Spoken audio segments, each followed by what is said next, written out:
Robert Gibbs, Caroline Kennedy, Nancy Pelosi, David Axelrod, Mayor Giuliani, Kathleen Sebelius, Ed Rendell, Jesse Jackson Jr., James Clyburn, Tim Pawlenty, Janet Napolitano, Evan Bayh, Arlen Specter, Terry McAuliffe, Bill Ritter, and Tim Kaine.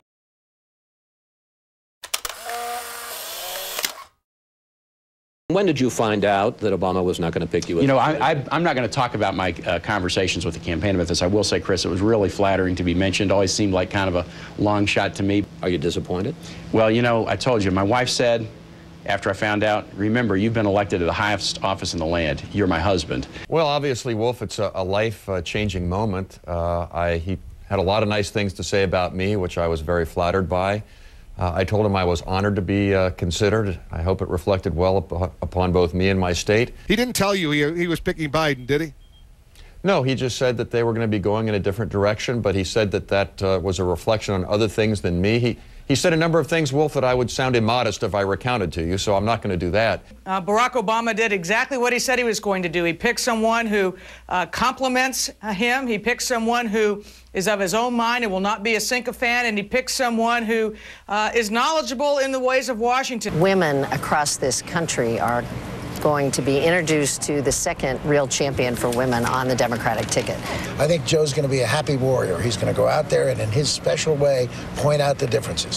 Since we didn't really talk about it all the way along, why would I do that right now? But I mean, it is a confidential process. This is a person who has challenged the status quo, and he's even criticized Senator Obama, so it's a tribute to Senator Obama that he's not just choosing a yes man. Look, we didn't hire him for his stunning good looks. We hired him for his judgment to lead this country if something happens to Barack Obama. He picked Joe Biden because he felt Joe Biden was the best partner for him. Joe Biden is a guy who obviously is accomplished and knowledgeable.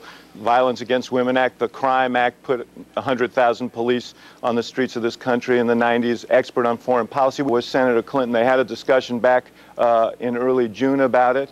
And he spent more time with Senator Clinton alone talking about issues than he has with Joe Biden. That he called her to tell her that she was not going to be the choice.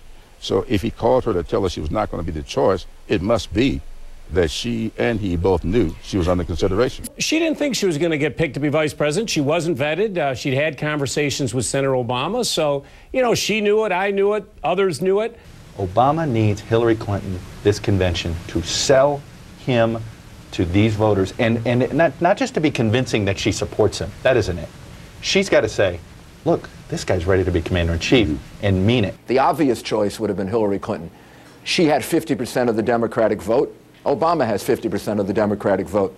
You almost have to go to extraordinary lengths to avoid her as the vice presidential pick of the party. If you think about the allowance of putting Hillary Clinton's name into play, have her name placed on the floor, that's really a concession in many respects, but it's an acknowledgement of her historic campaign. This last week, the McCain campaign leaked the name of Governor Romney as a potential running mate, and you better clear your whole show next week, George, because you could fill your whole show with the nasty things that John McCain and Mitt Romney said about each other just a few months ago. Yes, I think there's nervousness in the McCain camp about putting Tim Pawlenty, the governor of Minnesota, who's otherwise a very attractive pick, up against Biden in a debate, with Biden's ability to toss around all the places he's been. Well, if I just don't talk about the VP speculation anymore, whether you're John McCain or anybody else who's running for president, what you're looking for is somebody who can step in and be president of the United States. Number two, you want somebody who shares your overall direction and vision and values. And I think John has such a strong record on being pro-life,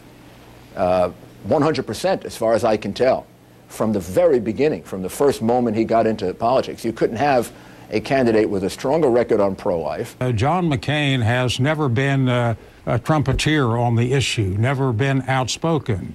And Senator McCain is for embryonic stem cell research, so that Senator McCain himself presents a good balance. I have not been, as far as I can tell, vetted, if they do tell you about that.